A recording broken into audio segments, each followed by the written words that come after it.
امید کرتا ہوں آپ تمام حضرات خیر و عافیت سے ہوں گے۔ دوستو، آج ہم اس پر بات کریں گے کہ قرآن اور سمندر وگیان۔ یہ بابرکت کتاب ہے جسے ہم نے آپ کی طرف اس لیے نازل فرمایا ہے کہ لوگ اس کی آیتوں پر غور کریں اور عقل مند اس سے نصیحت حاصل کریں۔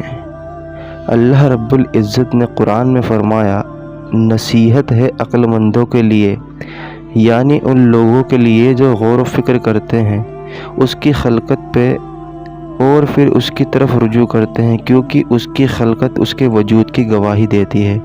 پھر اللہ تبارک و تعالیٰ نے قرآن میں فرمایا، وہ اللہ ہی ہے، وہ اپنے بندوں پر واضح آیتیں اتارتا ہے تاکہ وہ تمہیں اندھیروں کی طرف سے نور کی طرف لے جائے۔ یقیناً اللہ تبارک و تعالیٰ تم پر نرمی کرنے والا، رحم کرنے والا ہے۔ اللہ تعالیٰ نے اندھیروں سے مراد جہالت اور لال علمی کو لیا ہے۔ یہ کتاب قرآن انسانوں کو جہالت سے نکال کر نور، لائٹ کی طرف لاتی ہے۔ قرآن میں اللہ رب العزت نے احکامات کے ساتھ ساتھ اپنی خلقت یعنی کریشن کی نشاندہی یعنی سائن کی ہے۔ تو اس کی نشانیوں میں سے ایک نشانی کو جاننے اور سمجھنے کی کوشش کرتے ہیں۔ سب سے پہلے فارمیشن آف اوشن یعنی مہاساگر کا نرمان کے بارے میں قرآن کیا کہتا ہے۔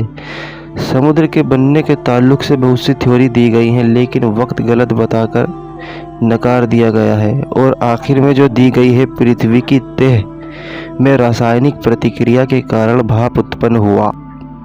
پرتھوی میں پانی گیسیے روپ میں تب تک رہا جب تک کہ گرہ کی سطح 100 ڈگری سیلسیس سے نیچے نہیں ہو گئی۔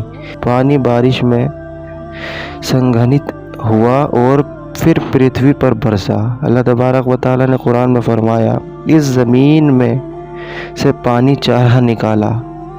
قرآن کی یہ آیت کئی باتیں کی طرف اشارہ کرتی ہے، جیسے پانی کا زمین سے ہی نکلنا، زمین سے چارہ کا نکلنا، اور پانی کے بعد ہی پرتھوی جانداروں کے لیے رہنے لائق بنی۔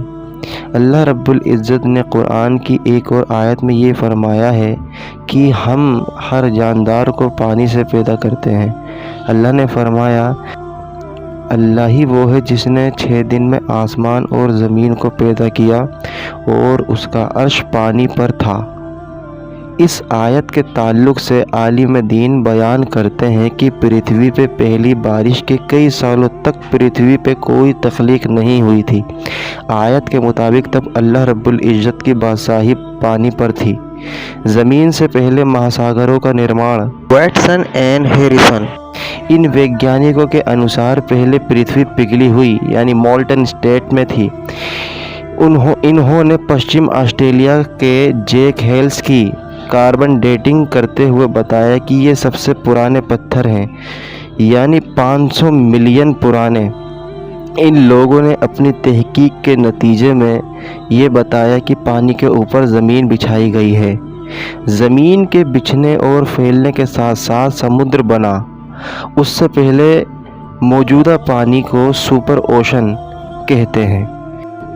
اللہ تبارک و تعالیٰ فرماتا ہے، روئے زمین کے تمام درخت کی اگر قلم ہو جائیں اور تمام سمندروں کی سیاہی اور ان کے بعد 7 سمندر، اور تاہم اللہ کے کلمات ختم نہیں ہو سکتے، بے شک اللہ غالب اور باحکمت ہے۔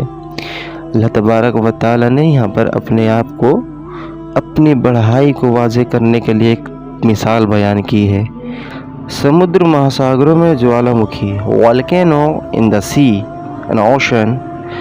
اللہ تعالیٰ فرماتا ہے، اور قسم ہے بھڑکائے ہوئے سمندر کی، یعنی and by sea flood with fire. پرشانت مہاساگر پیسیفک اوشن کے چاروں اور آگ کا گھیرا رنگ آف فائر ہے، جس کی لمبائی 40,000 کلومیٹر۔ پوری دنیا کی جوالا مکھی کا 3/4 بھاگ اسی رنگ میں ہے، یعنی 452 جوالا مکھی موجود ہیں، اور 90% بھوکمپ اسی رنگ میں آتا ہے۔ عبداللہ ابن عمر رضی اللہ تعالیٰ عنہما کہتے ہیں کہ نبی اکرم صلی اللہ علیہ وسلم نے فرمایا،